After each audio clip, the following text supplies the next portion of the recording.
Таны өнөөдрийн амрыг ирье. Та бидний болог тавтай морилсон манай өнөөдрийн сэдвийг өөртөө тунгааж таалан сонирхно уу? Бидний сонгож ярилцах сэдв бол хувь хүний үнэт зүйлс юм.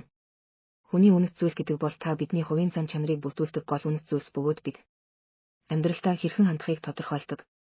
Бодит амьдрал дээр хүмүүс бидний зарим нь хожим харамсах явдлууд гаргадаг нь бүр дадал болчихсон. Яагаад тийм байдалд хүрдэг вэ гэдгийг өнгөцсөн бодоод өнгөрөх ба хүн бүрт адилгүй. Мэдээж гэхдээ энэ нь үндсэндээ бид өөрийн үнэт зүйлс гэж юу вэ гэдгээ өөрөөсөө тодорхойлоогүй буюу огт мэдэхгүйтэй шууд холбоотой юм. Бас хүн бүрт адилгүй нь мэдээж гэхдээ бодит амьдрал дээр байгаагаар нь жишээлээд нэг үзцгээе. За бидний аливаа зорилго эхлэж байсан үеийн гялалцсан чанар нь тун удалгүй эцэстээ өнгө алддаг. Гэмээр өөртөө ч хичээхгүй эсвэл тэгсийгээд бүтлгүүтэлтэйгээ эвсрээд амьдрал таардаг зүйл мэд дадал зуршил болчихсон байдаг. Ийм хүн бол та биш байж болно. Гэхдээ танд энэ тохиолдлууд аль нэг талаар ажиглагдсан байж магадгүй. Жишээ нь хүмүүс аливаа зүйлийг зорж эхлээд эхний өдөр нь юм уу эхний мөчид яг тэр төлөвлөж зорилгоо тавьж эхлэхэд нь өөрт нь маш чухал бөгөөд үнэхээр сэтгэл хөдлөн нийцэж санагдсан боловч дараагийн хэдэн 7 хоногийн явцад энэ нь өөрт нь бараг л илүү их ажил дарамттай мэт санагдаж эхэлдэг. Магадгүй ахиц дэвшил тэр хүний анх бодож байсан шиг хурдан гараагүйч байж болно. Магадгүй зорилгодоо хүрэх нь түүний төсөөлж байснаас хамаагүй илүү энгийн зүйл байж ч магадгүй юм. Эсвэл огт төсөөлөөгүй саад бэрхшээлтэй тулгарч магадгүй юм. Өнөөдөр ч юм уу дараа 7 хоногт ч юм уу эсвэл дараа сард ч юм уу цаашилбал нэг жил гэх мэт. Зорилгодоо хүрэхийн тулд та бидэнд баг зэрэгч болтгоо шантрахгүй, шаргуу байх шаардлагатай. Хамгийн хүнд хэцүү үед та бид ихсэн зүйлээ хэрхэн шаргуу үргэлжлүүлж чаддаг байхыг өөртөө олж мэдэж эзэмших нь чухал байдаг. За тэр чухал мэдэх зүйл нь юу байх бол гэж та бодож болцсошгүй. Товчхон хэлэхэд та бид өөрийгөө чухам хинбэ гэдгийг тэр зориод хийж байгаа ажил үйлстэйгээ холбож өгнө гэсэн үг. За тэгвэл эндээс эхлээд ярилцъя. Та бидний хүн тус бүрт нандин үнэт зүйлс бий. Бид үнэт зүйлсээ огт олж нэрлэж мдээгүй байсан ч бидний хэрхэн амьдарч байгаагааг гадны нүдээр харахад өнгөрсөн хугацаа би одоо ч гэсэн илт байгаа. Тэгвэл хэрвээ та өөрийнхөө үнэт зүйлсийг тодруулахыг хүсвэл манай дараагийн 2 видео зураглыг гүйцэд үзээрэй.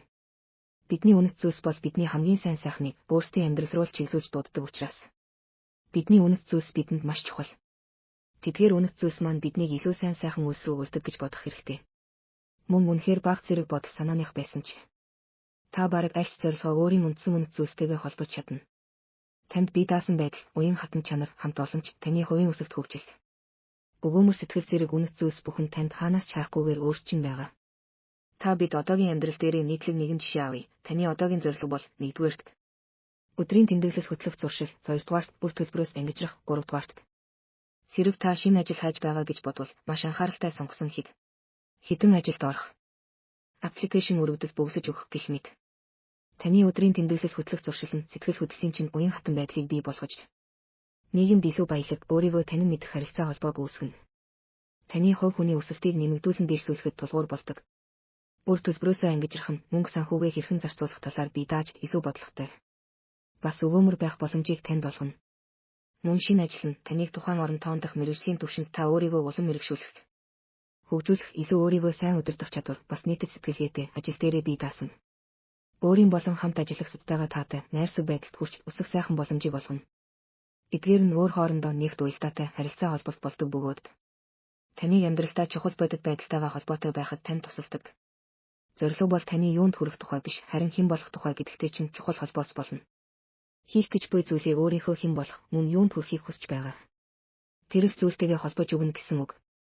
Тэгвэл та өөрийнхөө хамгийн хүнд хэцүү үедээ өөртөө урам зориг өгөх, шантаршгүй гүн утга бүхий нөөцийг энэ бүхэнтэйгээ нэгт уялдаатай холбож чадсанаар өөрийн үн цэнийг өөрөөсөө олж баталгаатай эзэмшин.